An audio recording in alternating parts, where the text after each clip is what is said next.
내가 거기서 너로 큰 민족을 이루게 하리라. 창세기 46장 1절에서 3절 말씀입니다. 이스라엘이 모든 소유를 이끌고 떠나 브엘세바에 이르러 그의 아버지 이삭의 하나님께 희생 제사를 드리니, 그 밤에 하나님이 이상 중에 이스라엘에게 나타나 이르시되 야곱아 야곱아 하시는지라. 야곱이 이르되 내가 여기 있나이다 하매, 하나님이 이르시되 나는 하나님이라 내 아버지의 하나님이니 애굽으로 내려가기를 두려워하지 말라. 내가 거기서 너로 큰 민족을 이루게 하리라. 할렐루야. 우리 하나님께 감사와 영광의 박수 올려드리겠습니다.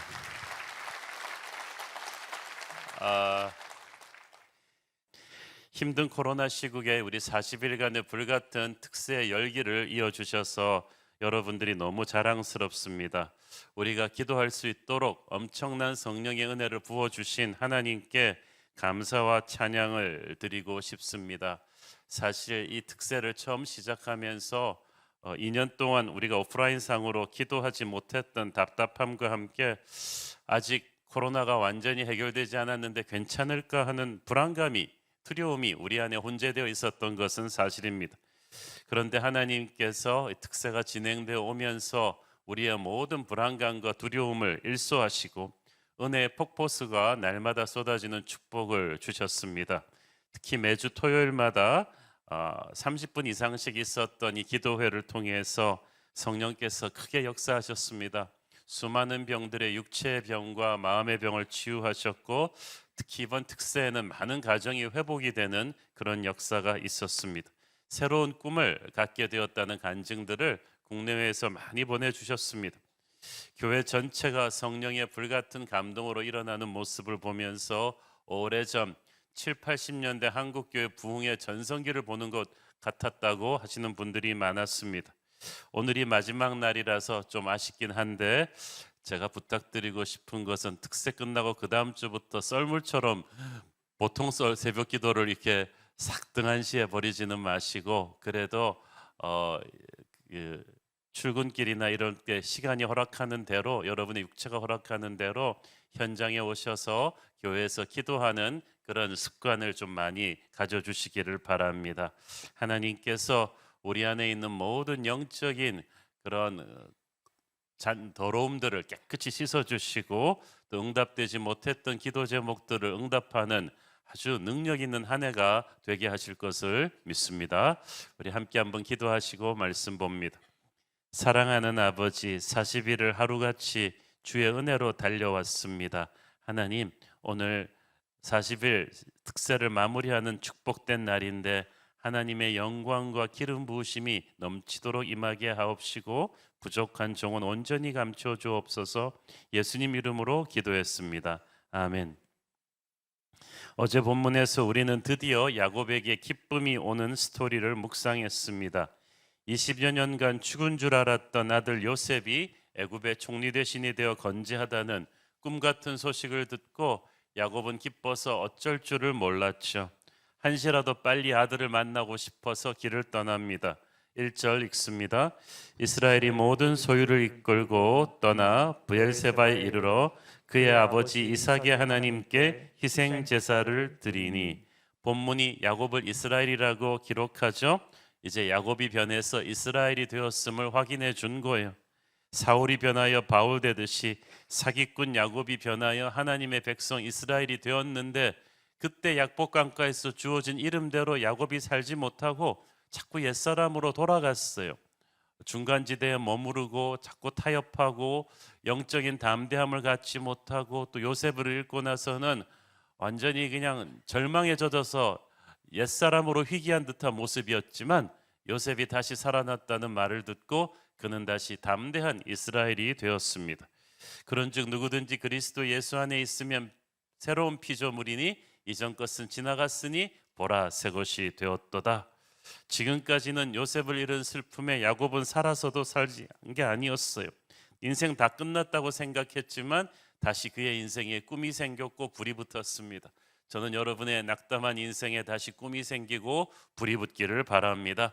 다시 눈빛에 생기가 돌아오고 어깨를 쭉 펴고 무릎을 펴고 나는 건강하다, 나는 부유하다, 나는 살아있다, 하나님께서 나와 함께 역사하실 것이다를 마음으로 믿고 입으로 고백하는 그런 담대한 신앙으로 한 해를 시작하기를 축원합니다. 야곱은 요셉이 살아있다는 말에 신이 났습니다. 가족들을 재촉해서 부랴부랴 짐을 싸서 이제 애굽으로 이주할 준비를 하고 먼 길을 출발했습니다. 그런데 가다 보니까 말이죠, 처음에 떠날 때는 신나서 출발했는데 하루 이틀 지나다 보니까 야곱이 문득 밀려오는 알 수 없는 두려움에 사로잡혔습니다. 이제 좋은 날만 남았는데 뭐가 두려울까? 여러분, 좋은 날에는 안 두려우세요?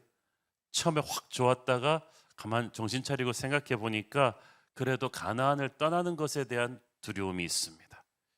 가나안은 하나님께서 할아버지 아브라함에게 약속하셨던 축복의 땅입니다. 아무리 이 땅의 흉년이 심하고 또 아무리 요셉이 보고 싶다고 해도 이렇게 이 약속의 땅을 자기 살아서는 다시는 못 볼 텐데 떠나는 것이 옳은 일일까라는 생각이 들었습니다. 우리도 직장이나 배우자 결정할 때, 아이들 유학 문제나 이민 문제 결정할 때 결정해 놓고 나서 두려울 때가 많죠. 비행기 타기 전날까지 막 두려운 때가 많습니다. 아니, 태평양 넘어가면서도 두려움이 때가 많다. 저도 이민 가봐서 그 마음을 압니다. 결정하고 나서도 우리가 중간에 두려움이 올 수도 있죠. 좋은 일인데 두려워요. 왜냐하면 너무 정들었던 익숙했던 나의 옛 터전을 떠나야 하기 때문이죠. 야곱이 가졌던 또 하나의 두려움은 애굽으로 가는 것이었습니다. 한국이 가난하던 시절 6, 70년대는 우리나라 국민들이 이렇게 이민을 많이 갔어요. 특히 미국, 호주, 캐나다 이런 데는 뭐 이민 선호 1순위 아니었습니까? 한국보다 다 잘 사는 나라들이기 때문에 다들 갈 때 환상이 있었어요. 야곱 때 애굽이 그랬습니다. 세계에서 제일 잘 사는 나라였어요. 세상적인 조건으로 치면 뭐 가나안과 비교할 수 없을 만큼 좋은 곳인데 대흉년으로 인해 다들 죽어라 하는데 요셉이 그 땅에 총리 대신이 돼서 자기들을 초대하니까 뭐 이건 충분히 기대할 일이지 걱정할 일이 아닌데도 야곱은 두려웠어요. 왜냐하면 야곱의 조상들이 전부 애굽에 대해서 안 좋은 추억들이 있거든요. 할아버지 아브라함은 가나안에 흉년이 들어왔고 애굽에 피했다가 바로 왕에게 아내를 빼앗길 뻔했었죠. 아버지 이삭도 흉년을 피해 애굽으로 내려가려는 것을 하나님이 절대 애굽으로 도피하지 말라고 중간에서 아주 엄하게 막아버리신 적이 있죠. 그렇기 때문에 야곱은 자기 혼자도 아니고 가족들 전체를 데리고 할아버지 아브라함도 아버지 이삭도 별로 좋은 경험이 없었던 애굽으로 자기가 지금 이주한다는 사실이 생각할수록 걱정이 되었습니다. 우리도 자꾸 과거의 실패에 대한 기억들 때문에 미래로 나가려는 발걸음이 계속 좀 머뭇머뭇거려지는 때가 있죠.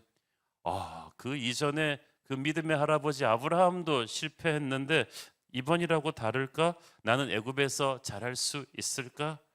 하나님께서 내게는 새로운 길을 열어주실까? 이런 생각들을 하면서 잠 못 이루고 고민했을 수도 있죠. 야곱이 그랬습니다. 그래서 1절에 보니까 야곱이 어떻게 합니까? 여러분의 마음에 두려움이 있고 생각이 복잡할 때는 어떻게 해야 합니까? 야곱처럼 가나안에서 애굽으로 넘어가는 경계선 브엘세바에서 야곱이 예배를 드립니다. 하나님께 희생 제사를 드렸다고 했죠. 희생 제사란 어린 양을 잡고 하나님께 예배를 드렸다는 뜻입니다.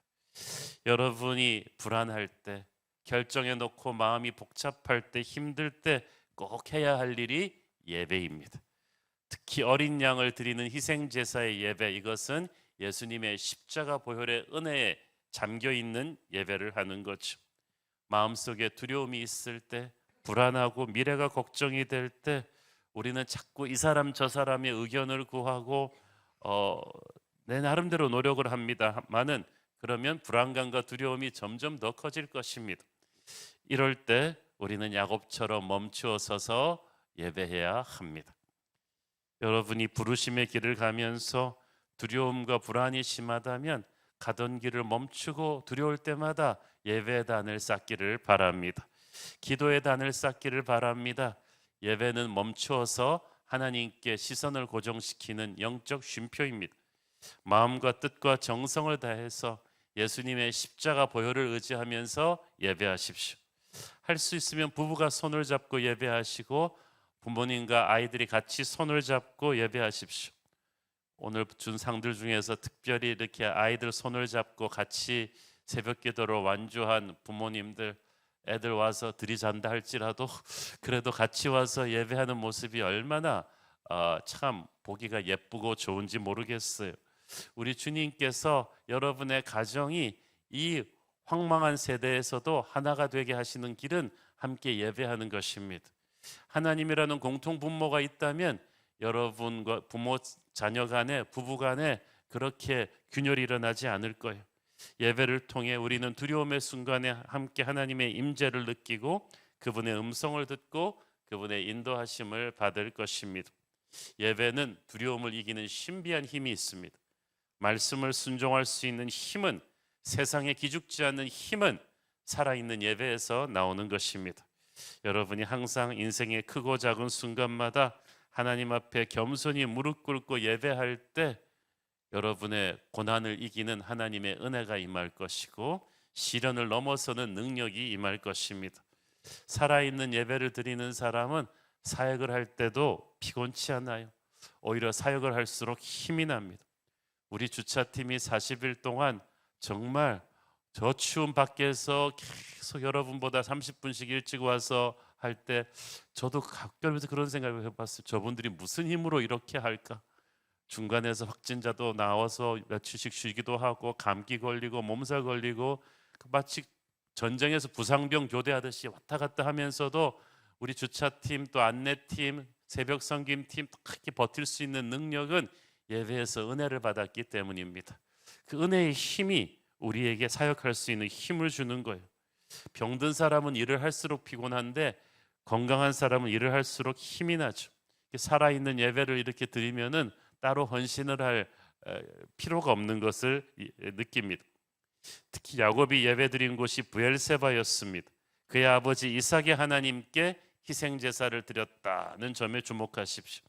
브엘세바가 어디입니까? 할아버지 아브라함이 지역의 맹주 아비멜렉에게 항복을 받고 그와 화친을 맺은 곳입니다.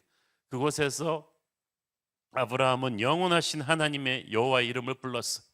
지켜보던 세상 권세자 아비멜렉이 살아계신 하나님이 함께하는 이민자 아브라함을 보고 한 수 꺾어준 거예요. 도저히 이 사람하고 적이 돼서는 안 되겠다. 아브라함의 하나님을 인정하고 무릎 꿇고 축복해 준 것입니다. 그래서 아브라함은 당당하게 거기서 예배를 드렸습니다. 야곱의 아버지 이삭도 여기서 오랫동안 거주했던 곳입니다.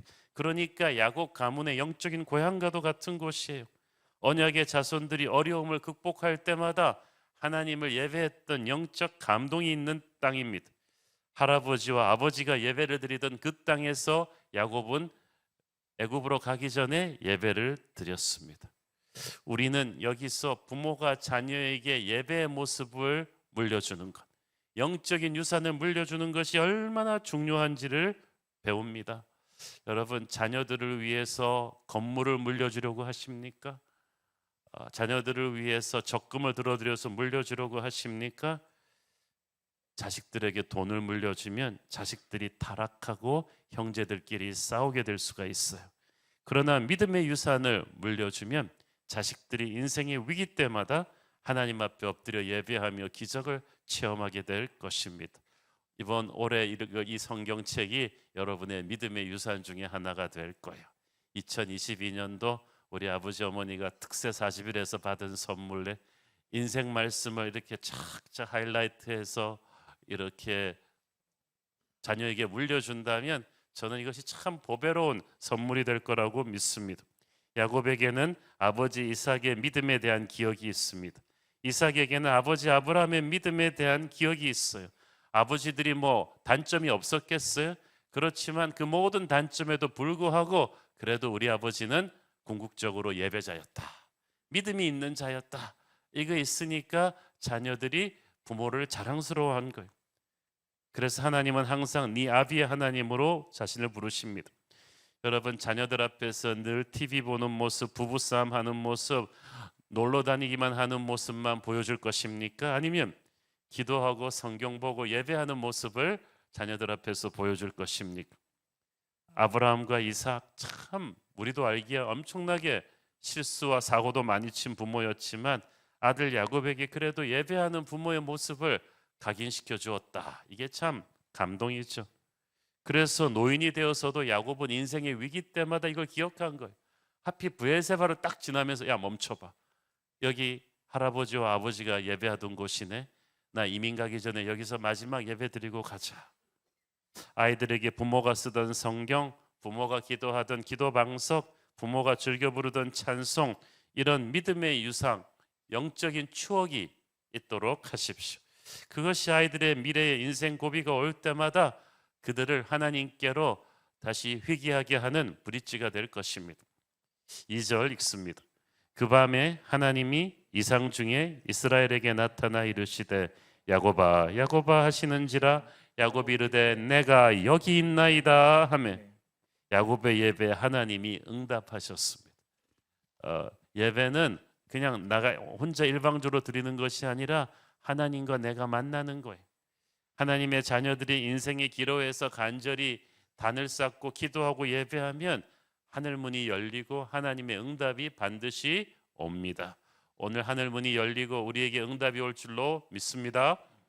특히 예수님의 십자가 보혈을 붙잡고 어린 양의 피를 의지하고 예배하면 하나님이 반드시 응답하십니다. 야곱아 야곱아,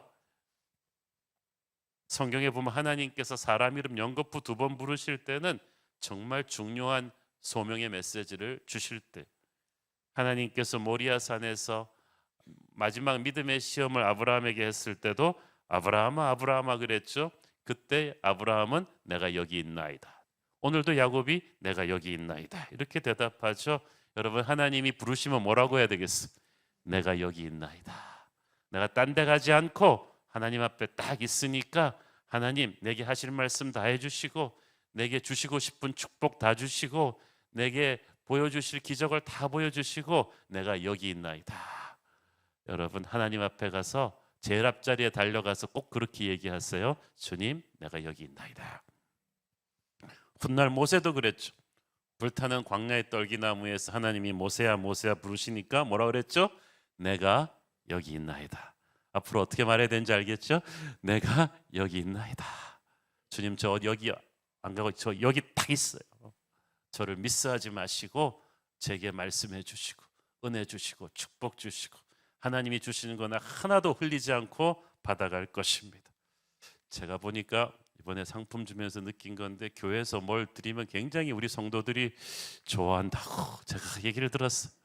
그래서 처음에는 제 생각에 그냥 특세 선물을 뭐 인간적으로 선물을 드리나 성령을 그냥 선물로 드립니다 이럴까 하다가 하나님의 마음으로 이것저것 드리는데 교회에서 드리는 것도 이렇게 좋아하시는데 여러분, 하나님 앞에 왔으면 하나님이 주시는 거는 정말 상에서 흐르는 부스러기라도 싹 다 받아가겠다. 주님 내가 여기 있나이다. 주님 내게 말씀하여 주시옵소서. 제가 혹시 까먹고 흘리고 가지 않는 게 없도록 주님 주시는 모든 축복, 모든 은혜, 모든 기적, 모든 터치를 받을 결심을 하십시오. 내가 여기 있나이다. 이 대답을 아브라함이 했고 이삭이 했고 야곱이 했고 모세가 했고 이사야가 했고 마틴 루터가 했어요. 여러분도 하나님이 부르시면 내가 여기 있나고 대답하십시오. 여러분 인생의 새로운 역사가 시작될 줄로 믿습니다. 3절 읽습니다. 하나님이 이르시되 나는 하나님이라 네 아버지의 하나님이니 애굽으로 내려가기를 두려워하지 말라. 내가 거기서 너로 큰 민족을 이루게 하리라. I am God. 자기소개를 하시는데 히브리어 하엘, 영어로 표현하자면 정관사가 앞에 딱 붙어 있어요. The God이. 그런 말은 내가 바로 그 하나님이다. 내가 유일한 하나님이다 라고 말씀하십니다. 네 아버지의 하나님이라고 하시는데 여기서 하나님을 엘로힘, 전능자라고 표현하십니다. 엘로힘은 이방의 그 어떤 신들과는 비교할 수가 없는 크고 강하신 분을 뜻합니다. 하나님께서는 이렇게 말씀하십니다. 야곱아, 너는 네 조상 아브라함과 이삭에게서 너희 조상들에게서 나의 이야기를 들었을 것이다. 내가 어떻게 그들과 함께하며 그들의 적들을 물리치고 그들에게 복을 주었는지를 들었을 텐데 그 전능자 하나님 내가 이제 너와 함께해서 너를 복주고 너를 인도할 것이다. 너는 더 이상 아비들의 전설로 내 이야기를 들을 거 없다. 내가 앞으로 네 인생이 전설이 되게 할 것이다. 네 인생이 새로운 역사가 되게 할 것이다. 아버지에게 주셨던 약속을 아들에게도 주시고 계십니다. 약속은 전승됩니다. 복은 전승됩니다. 아브라함이 받았던 약속과 복이 아들 이삭에게로 손자 야곱에게로 흘러가죠.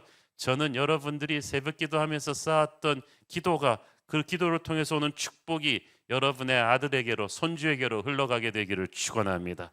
그래서 여러분의 자녀들이 언젠가는 우리 아버지의 하나님을 자기 입술로 간증할 수 있게 되기를 바랍니다. 너는 애굽으로 내려가기를 두려워하지 말라. 아까 우리는 야곱이 왜 애굽 가기를 두려워했는지 그의 인간적인 불안감을 다루었습니다.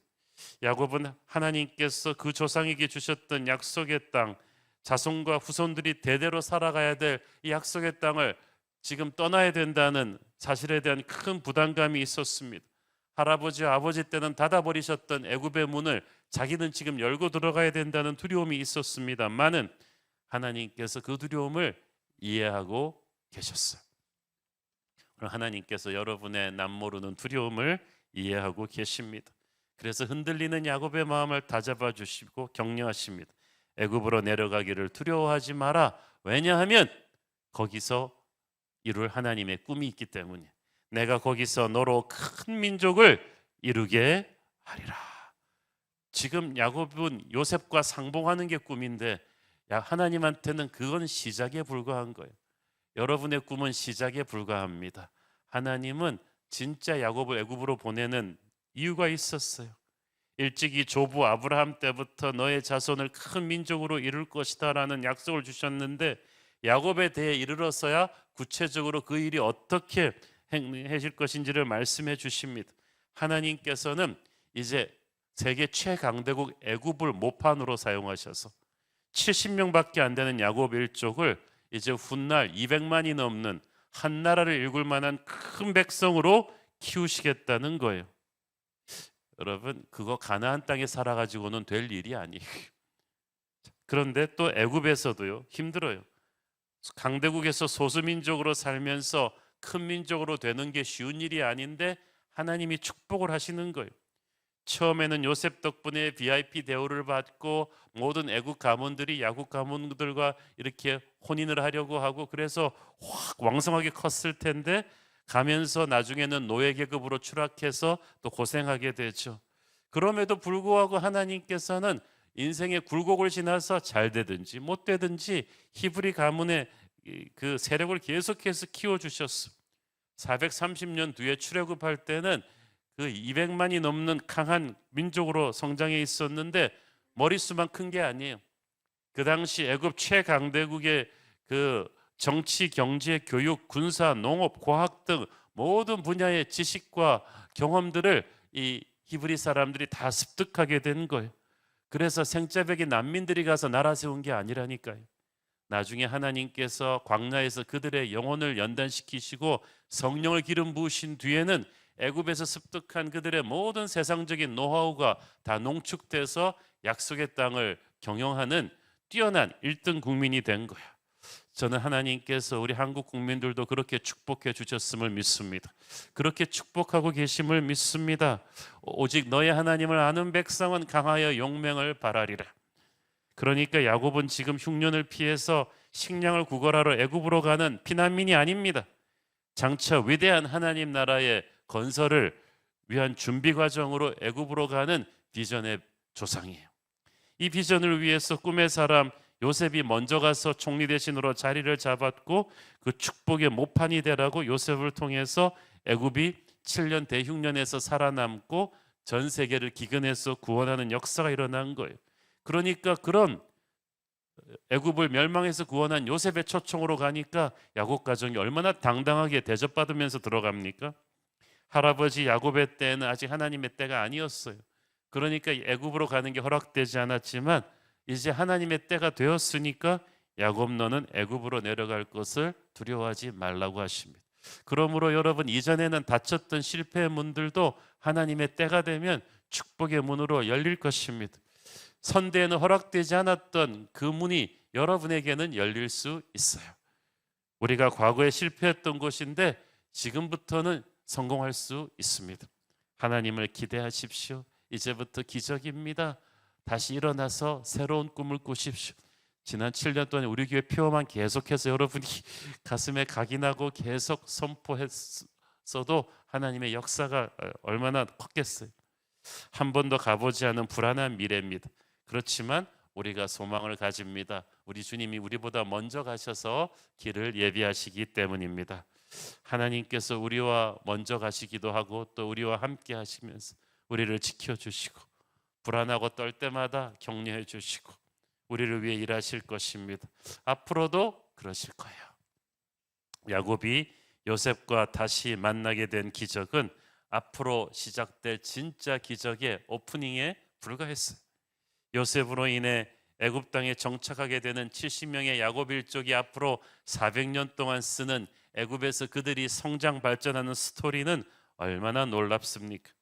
요셉을 만나지 않았다면, 요셉이 아니었다면 야곱 일족은 그냥 가나안 변방에 그냥 평범한 가족으로 그저 그렇게 살다가 초라함과 두려움에 사로잡혀 갔을 거예요. 그러나 요셉으로 인해서 그들의 인생이 180도 바뀌었습니다. 보잘것없는 변두리 인생에서 하나님의 역사의 중심에 우뚝 서게 되었어요. 우리도 예수님을 만나지 않았으면 아무것도 아니었을 사람들이었죠. 예수님을 만났기 때문에 예수님으로 인해서 위대한 인생을 살게 될 것입니다. 우리나라도 기독교가 들어오기 전에, 예수님을 만나기 전에 100 몇십 년 전에 우리나라는 세계 열방이 알지 못하는 숨어있는 나라였어. 그러나 예수님을 믿고 나서 많은 환난과 고난 속에서도 이 나라는 이제 전 세계에서 모르는 나라가 없는 훌륭한 나라가 되었고 앞으로도 될 것입니다.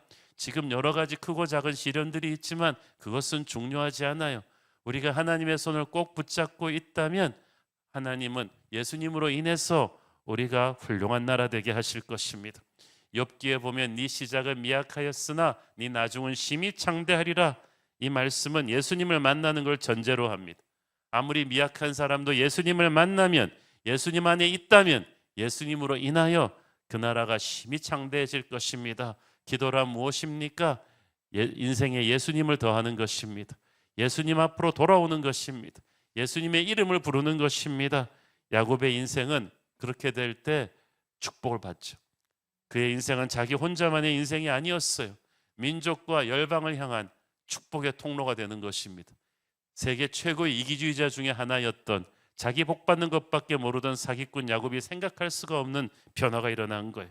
그래서 하나님이 그에게 복 주신 것입니다. 우리도 마찬가지입니다.